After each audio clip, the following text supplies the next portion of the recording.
Okay. Hello everybody, it's John Baker for Timeline Enterprises and History Shorts. And what you can see, I'm dressed in colonial. Not as your typical necessarily frontiersman, but you get the hint here.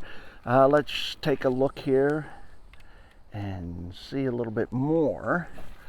As you can see, I'm wearing the boots instead of either moccasins or brogans and leggings. There is a garter here, long socks and everything. My vest, if you look, there's actually a vest and my hunting smock and things like that. Now, what you see on me is not necessarily what your typical frontiersman would have, but very close. If you can see on the tailgate, there's a jacket, which is overcoat. Not a great coat, but a coat nonetheless. I'm wearing a what they call a round hat. Could be tossed up on the side for a rifleman's hat, or typically it could be turned into a tricorn, which is very typical for the time period. But since I'm outside, it's sunny, it's a nice day. I'm more of a hunter today, so you could see. What you see on the table, let me show you here, is what we're going to be talking about today. It is a Kentucky rifle. Okay, some of the other things you see on the table was what would be in the hunting bag, which is on my left side. Hatchet in the belt, balls, patches, possibly cartridges right here, bullet mold, some lock picks, of course your ball starter. These are of course much more modern, but this is my powder, my priming horn, and my pipe measure. Okay, if you look at what's on my front here, you can see there's this ball. It has the balls in it. This is a hunting block, so that rifleman could put it here. You would put this on top. I'll show you in a second. But I also have on my hunting pouch. I have a pistol on, which not everybody had. And of course, as you look, let's pan down a little bit here. I have my canteen, a couple of knives, my Scottish knife, since I'm a Scotsman. Then my hunting knife, which everybody would have one. And of course the hunting bag, which would house all the stuff that I just showed you. Okay. Now, I'm going to take a couple of these things off because it is a little warm today. But as you can see, the blocks would be used to load the rifle. And so that's what I'll show you, how it would be loaded as soon as I get it untangled from everything. But I'll take the hunting pouch off too. I also have my powder horn, as you can see. So for the loading of this, I'll just go through it real quick to show you. The loading of this is very simple. For a rifleman with the blocks, let me pan down a little bit here. With the blocks, what you would do is you would put that over the top of it, take your ball starter, and push it down in. Now, I'm not going to do it with these ones because these were hard to get into the block to start with, but that's what those would be for. Before putting that down, of course, you would take your powder horn, and as we go over the parts, this is the hammer, half-cocked. This is the frizzen. This is the part right here, the half-cocked, that's the hammer. This is the frizzen. This is where the flint, which is right here, goes and hits the frizzen, the spark. Down here is the pan. That's where the powder goes to spark to set off out the barrel. Okay. Now, we're talking about a rifle. This is a rifle. It is not a musket. If you can see on there, there should be some rings that you could see in there. Yeah. Those are called rifling. The difference between a musket and a rifle is the rifling. Now, the Kentucky rifle is sort of misnamed. It wasn't made in Kentucky. Some of the very first ones and stuff that you would see were actually made in Pennsylvania. So it should actually be called the Pennsylvania long rifle, Pennsylvania long gun. So that's what we're dealing with here. But the rifle with the rifling made it much more accurate because of a musket being smoothbore. The round would just bounce around in the barrel and then come out wherever it might be coming off the barrel. With the rifling, it gives the ball spin, so it makes it much more accurate. So that's what we're going to be dealing with. I'll take this canteen off, and the powder horn as well. The Pennsylvania long gun actually was much desired, and we get some phrases from the rifle as well that we hear. But the long rifle was just that. It was much more desired by frontiersmen and hunters because of its accuracy. It was said that during the French and Indian and the Revolutionary War that a rifleman was the most feared because they could pick an officer off of his horse at well over 100 yards. That's about what we're shooting here, is well over 100 yards. And so we're going to go through that. Now the cartridges for a musket make it much easier to load and fire. What you would have here is this is the tube. Down here would be the ball. Now, up the cartridge overall, okay, up in here would be the ball. Then underneath it would be the powder. So when you loaded it, you would actually bite the bullet and rip it, pour it into the pan, okay, half cock it, pour some into the pan, close the frizzen, and then put the rest down, and then put the bullet in the bit that you ripped off on top of it. Then you would ram it home. Rifle is a little more difficult because you have it being rifled. You have to set it. So we'll show you that here in a second. Okay. Now I've set out 3 balls, 3 patches, so that you can see what it's like. But here's what we'll do. First of all, because I'm not using an actual measured load, I have to actually load it this way. And so what I'm doing is actually pouring some powder into a measure. And what I'm going to do is load the ball first instead of trying to do the frizzen first. But you take, and we'll throw some down there. Okay. Then we take a patch. And like I said, if you have a block, it's already done. So the powder is down there. Now we put the patch over the top. And now what we do is we take and put the ball on top of that. Now I can start it a little with my thumb, but that's where this comes in. Put it on top, and you can start it. Sometimes it takes a little tap. It's in. That now has it started in there.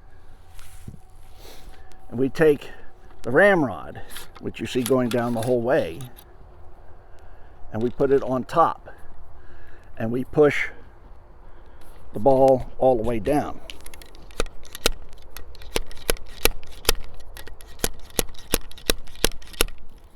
and it's being very difficult today.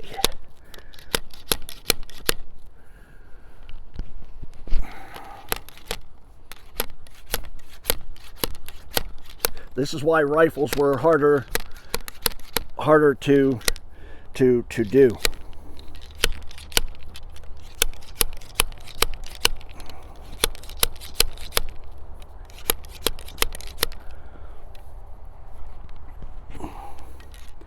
Now it's probably as seated as I'm going to get it. So what we do now is in the pan, we take and make sure it's clear and put some powder in there. Of course, there would already be powder in there if we used the powder horn and stuff. So now there's powder in there right by the hole. So we're going to close that. And we always shoot away from the powder because it can mess up your day for sure. Now you go to the full cock, and we're going to put it on the shoulder and fire it. And what you'll see is you should see some fire here and then the explosion out the end. So here we go. Misfire. Sometimes that happens. What you do is you just go again and try it again. Well, we had flash in the pan, as they say. So now what we'll do is do it again. We'll try to get more powder in there.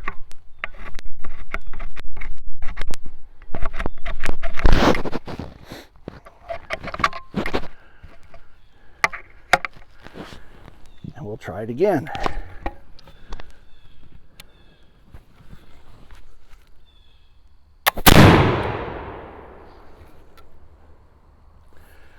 As you can see, there's a lot of smoke with it and a lot of smoke coming out. What you will see sometimes, guys will blow through the barrel.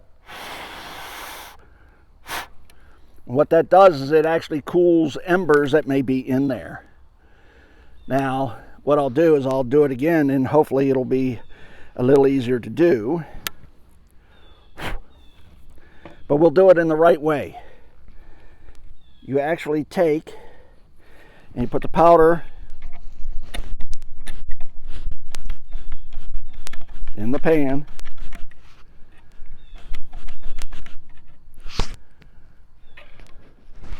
I'll make sure we have enough in there.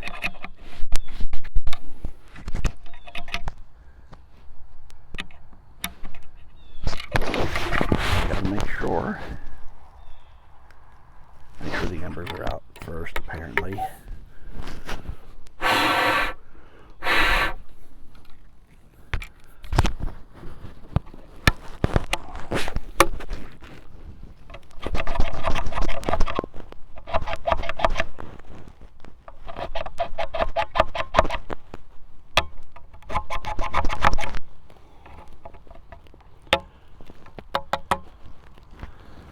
Now, like I said, you close it, and it should be on the half cock.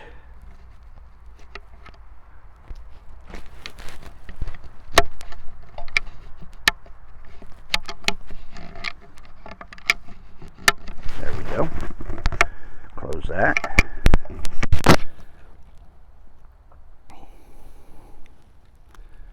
And we take the powder, and like I said, for our reasons, we're going to make it a smaller load, I think.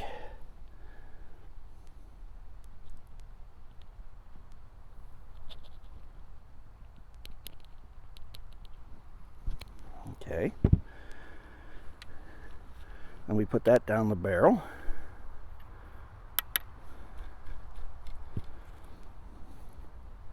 We take the patch and the ball, and we start it.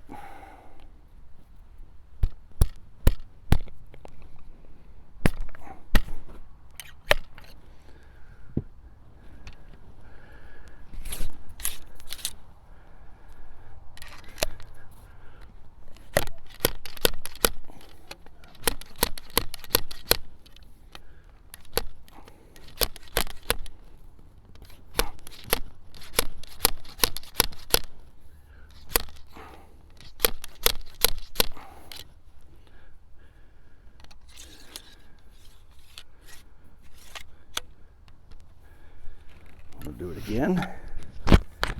Pull it all the way back. And when, you know, this being a replica, it sort of doesn't have a good fit.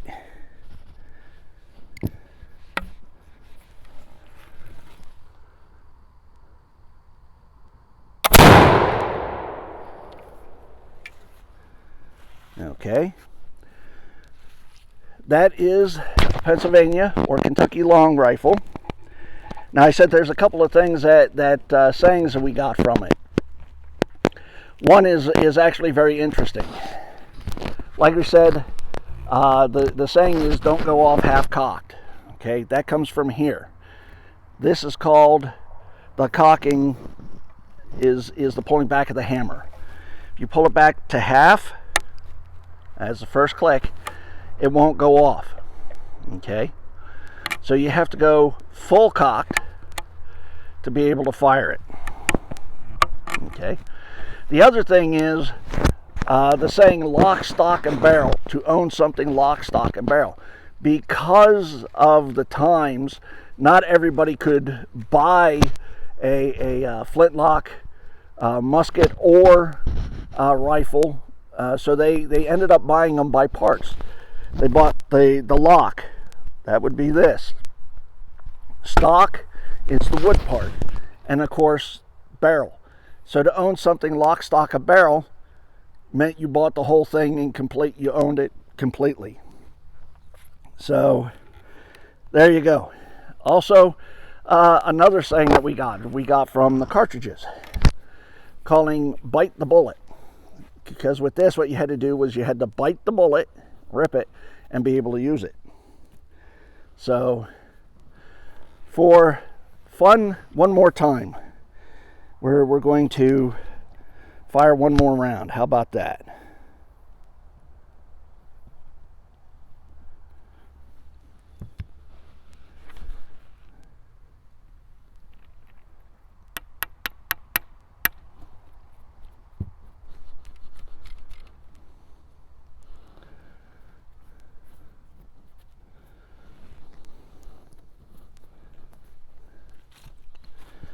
And we'll start the bullet, or in this case the ball.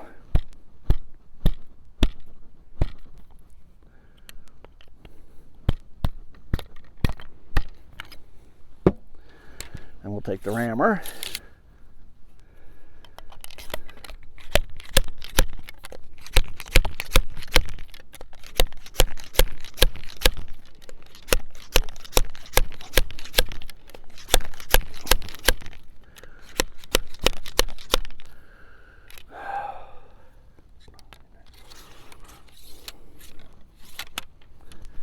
Then what we'll do is half cock, so it's safe. Powder.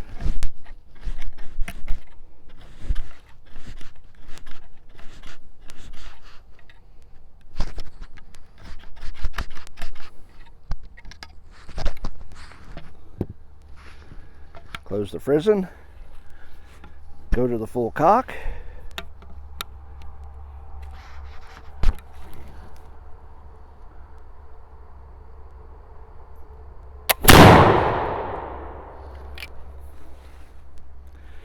And there you have it. This has been John Baker for Timeline Enterprises and A History Short.